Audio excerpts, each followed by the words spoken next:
오늘 아침 주님께서 우리에게 주시는 말씀은 창세기 25장 32절에서 34절까지의 말씀입니다. 몇 절 안 되기 때문에 함께 봉독하시겠습니다. 시작. 에스가 이르되 네가 죽게 되었으니 이 장자의 명분이 네게 무엇이 유익하리요? 야곱이 이르되 오늘 네게 맹세하라. 에스가 맹세하고 장자의 명분을 야곱에게 판지라.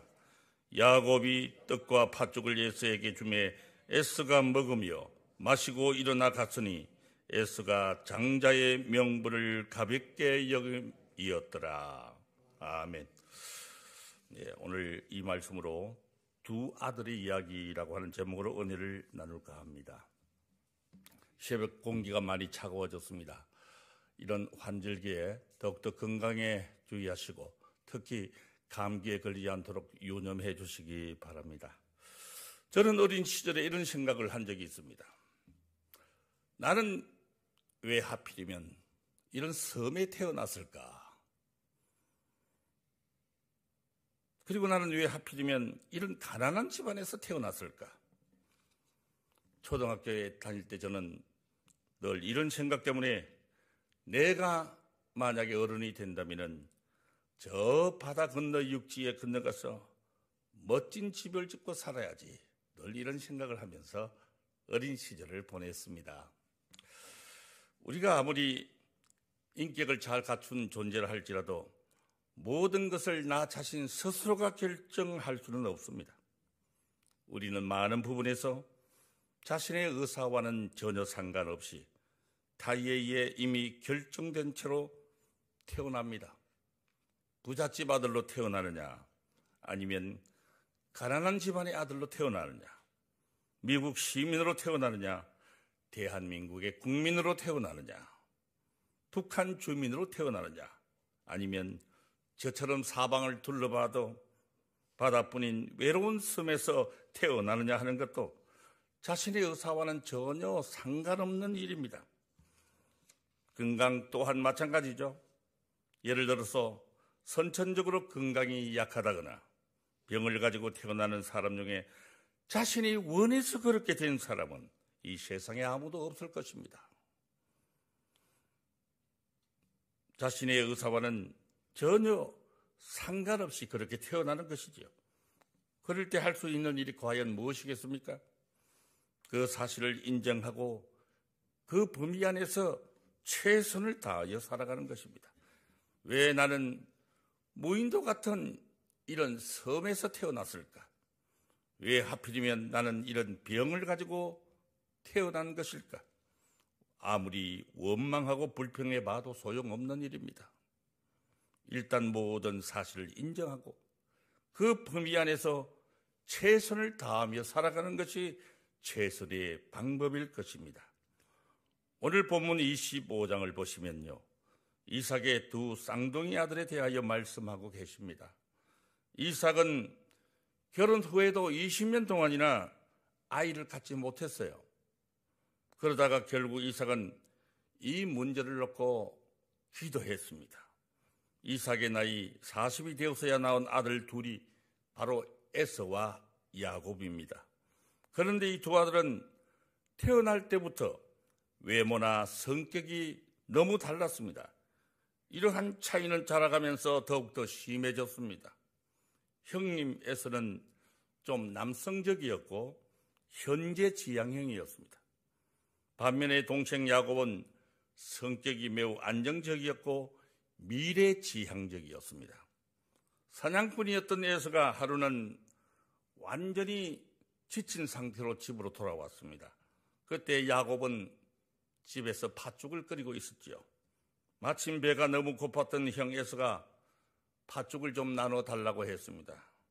그러자 야곱은 팥죽을 주는 대신에 형의 장자권을 자기에게 넘겨달라는 것입니다. 다시 말씀드리자면 거래를 하자는 것이지요. 에서는 지금 당장 배가 고파서 죽을 지경인데 장자권이 다 무슨 소용이냐면서 별 생각 없이 그것을 넘겨 주겠노라고 맹세하고 죽을 사먹었습니다. 여러분, 장자권을 과연 이런 식으로 사고 팔 수 있느냐 하는 점은 둘째 문제로 치더라도 이 에서는 미래에 대한 생각이 전혀 없었습니다. 에서에게 있어서 지금 중요한 것은 배고픈 것이고 장자권이야 어떻게 되든지 그건 그때 가서 보자는 시기의 에서의 사고 방식이었지요. 당장 눈앞에 보이는 어려운 현실 때문에 하나님께서 주고자 하시는 엄청난 축복에 무관심했던 에서는 나중에 하나님의 축복에서 영원히 제외되고 맙니다. 25장 34절을 함께 봉독하시겠습니다. 야곱이 떡과 팥죽을 에서에게 주매 에서가 먹으며 마시고 일어나서 갔으니 에서가 장자의 명분을 경홀히 여김이었더라. 성도 여러분, 단지 이것은 에서와 야곱에게 국한되는 문제가 아닙니다. 오늘을 살아가고 있는 우리 모두의 문제이기도 합니다. 우리에 대한 하나님의 약속은 모두가 미래지향적이기 때문입니다. 우리에 대한 하나님의 약속은 모두가 미래지향적이기 때문에 지금 우리가 맛보고 있는 것은 하나님이 앞으로 주실 축복의 지극히 작은 부분에 불과할 뿐입니다.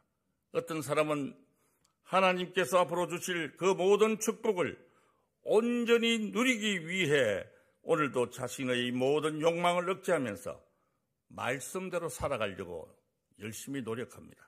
애를 씁니다.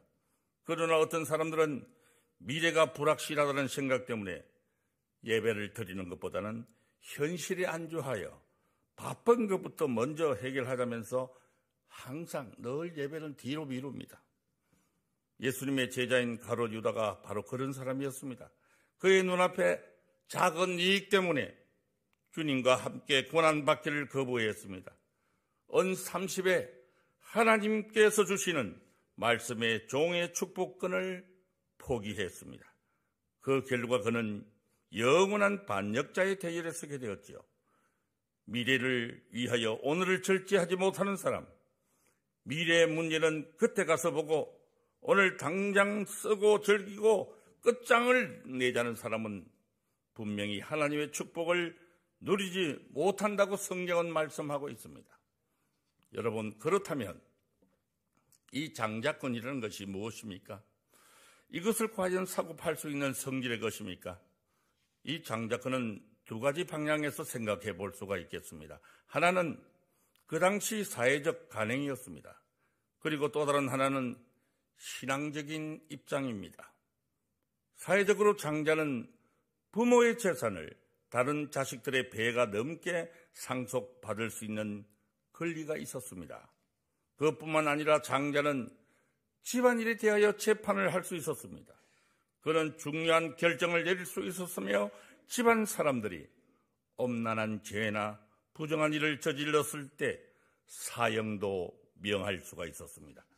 또한 장자는 가족들을 위하여 최후의 축복을 할 수 있는 권한을 가지고 있었습니다.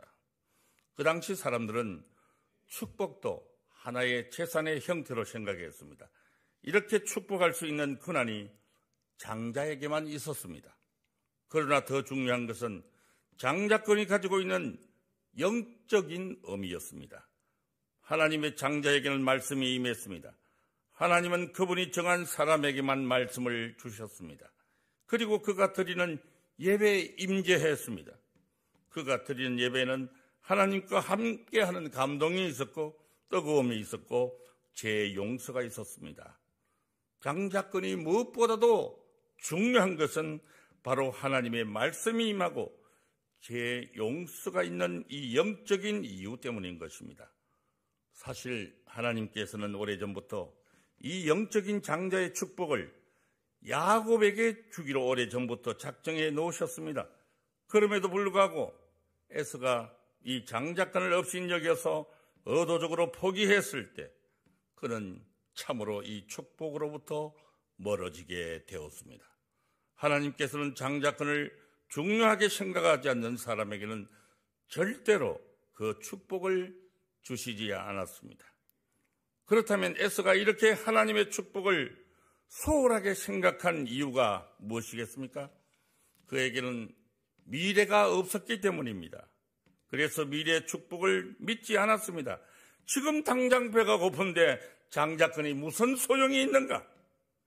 지금 당장 죽게 생겼는데 미래가 무슨 소용이 있겠는가? 그때 가서 보는 거지 하는 것이 에서의 사고 방식이었습니다. 여러분, 오늘 본문이 우리에게 말씀하려고 하는 것이 과연 무엇이겠습니까? 하나님의 백성에게는 반드시 보장된 미래가 있다는 것입니다. 그런데 하나님의 백성이라고 하면서도 오늘 모든 일을 다 탕진하고 오늘 모든 돈을 다 써버리고 오늘 모든 음식을 다 먹어버리고 오늘 모든 것을 다 즐겨버리는 사람은 내일 하나님 앞에서 얻을 것이 분명히 없다는 것입니다. 그러나 오늘 우리는 어떻습니까? 하나님의 말씀을 들으면서 날마다 새로워지는 것과 이 세상에서 모든 부귀와 생활의 편의를 누리는 것 가운데 어느 것을 더 중요하게 생각하십니까? 그의 대부분의 사람들은 야곱이 아니라 에서의 길을 가고 있습니다. 말로는 믿는다고들 하지만 미래를 전혀 생각하지 않습니다. 이 세상에서 좀 더 나은 자리를 얻을 수만 있다면 얼마든지 말씀을 포기할 수 있고 이 세상에서 많은 사람들에게 좀 더 인정받을 수 있다면 얼마든지 신앙을 포기할 수 있습니다. 그래서 이러한 생각을 가진 사람에게는 신앙은 하나의 액세서리요 여가 선용에 불과합니다. 여러분께서는 시간이 조금 나면 신앙생활을 하고 시간이 없으면 그만이라는 식으로 살고 계시는 않으시는지요? 여러분, 이 땅에 있는 것은 모두가 팥죽입니다. 그러나 이것은 우리를 영원히 배부르게 하지는 못합니다. 야곱은 이 장자권의 중요성을 일찍이 깨달아서 잘 알고 있었습니다. 집안에 있던 시간이 많았던 야곱은 자기 집에서 내려오고 있는 아브라함의 축복에 관해서 많은 이야기를 들어서 이미 알고 있었습니다. 야곱이 팥죽 한 그릇으로 장자권을 사려고 했던 것은 재산을 더 많이 받기 위해서가 아니었습니다. 실제로 그는 재산을 하나도 물려받지 못했습니다. 그러나 그는 하나님의 말씀, 예언의 말씀, 하나님이 임재하시는 예배, 하늘이 갈라지고 천사가 오르락내리락 하는 예배, 즉 성령의 축복을 물려받았습니다. 창세기 끝자락에 이르면 야곱이 지팡이에 의해서 자손 만대를 축복하는 장자권의 행사를 하는 모습을 볼 수가 있는데요. 그러나 여러분, 야곱은 하나님의 축복이 그저 주어지는 은혜라는 사실을 잘 알지 못했습니다. 아무런 자격이 없어도 사랑하시는 자에게 말씀의 종이 되는 축복을 주신다는 것을 미처 깨닫지 못했습니다. 그래서 자기 노력으로 이 장자권을 사려고 했던 것입니다. 하나님이 먼저 그를 사랑하셨음에도 불구하고 그는 자기 나름대로 하나님을 짝사랑했던 것입니다. 결국 그는 쓸데없이 많은 비용을 지불해야 했습니다. 그리고 야복 강가에서 환도뼈가 유골되고 자기 힘으로는 도저히 살 수 없게 되어 울면서 은혜를 간구하게 되었을 때에야 비로소 하나님이 거저 주시는 은혜를 진정으로 체험할 수 있게 되었던 것입니다. 그렇다면 성도 여러분, 하나님께서 오늘 우리에게 질문하고 계시는 것이 무엇입니까? 오늘 우리는 무엇을 위하여 살고 있느냐 하는 것입니다. 여러분께서는 하나님 앞에서 누리게 될 축복의 소망을 가지고 계시는지요? 지금 당장 누리기 위해서 말씀과 성령의 감동을 놓치는 것은 하나님의 축복을 팥죽 한 그릇 먹고 장자권을 팔아버린 에서와 똑같은 행동인 것입니다. 우리에게 지금 중요한 것은 무엇입니까? 내 귀에 하나님 말씀이 들리는 것입니다. 하나님의 말씀을 듣고 나의 삶이 새로워지는 것입니다. 이것이 없는 신앙은 에서와 같은 신앙입니다. 그는 분명히 아무것도 얻지 못할 것입니다. 오늘의 이 현실에 있는 것을 붙들기 위해 힘쓰는 사람은 하나님 앞에서는 분명히 빈손으로 서게 될 것입니다. 그래서 천국은 침노하는 자가 빼앗는다고 하셨습니다. 사랑하는 땅끝 성도 여러분, 현명한 사람은 이 세상에서 모든 것을 누리지 않는 사람입니다. 하나님께서 주실 그 축복을 붙들고 이 세상의 것을 움켜쥐지 않는 사람이 현명한 사람입니다. 베드로가 말씀하시기를 이 세상에 있는 영광은 들의 꽃과 같다라고 했습니다. 꽃이 얼마나 아름답습니까? 그러나 그렇게 아름다운 꽃도 이틀 정도만 지나면 시들어버리고 맙니다. 이 세상의 영광이 그렇습니다. 젊음 또한 그렇습니다. 우리 모두를 영원히 행복하게 해줄 것 같지만은 조금만 지나보면 아무것도 아닙니다. 직장에서 좀 더 인정받기 위해서 신앙을 팥죽 한 그릇에 팔아버리고 자기가 추구하는 어떤 목표를 위해서 말씀을 포기하는 사람들의 이름은 가장 어리석은 자의 명단에 넣게 될 것입니다. 사랑하는 성도 여러분, 하나님의 은혜는 전적으로 구하는 자에게 주어집니다. 돈을 벌고 싶지 않아서 못 버는 것이 아닙니다. 좋은 집에서 살기 싫어서 안 사는 것이 아닙니다. 영원한 축복을 움켜쥐기 위해서 할 수 있어도 안 하는 것입니다. 좀 더 말씀을 읽고 말씀 가운데 변화되며 영혼이 새로워지고 하나님께 더 가까워지는 이 축복을 움켜쥐고 또한 장자권의 축복을 놓치지 않기 위해 인내하는 저와 여러분 되시기를 주님의 이름으로 축원드립니다.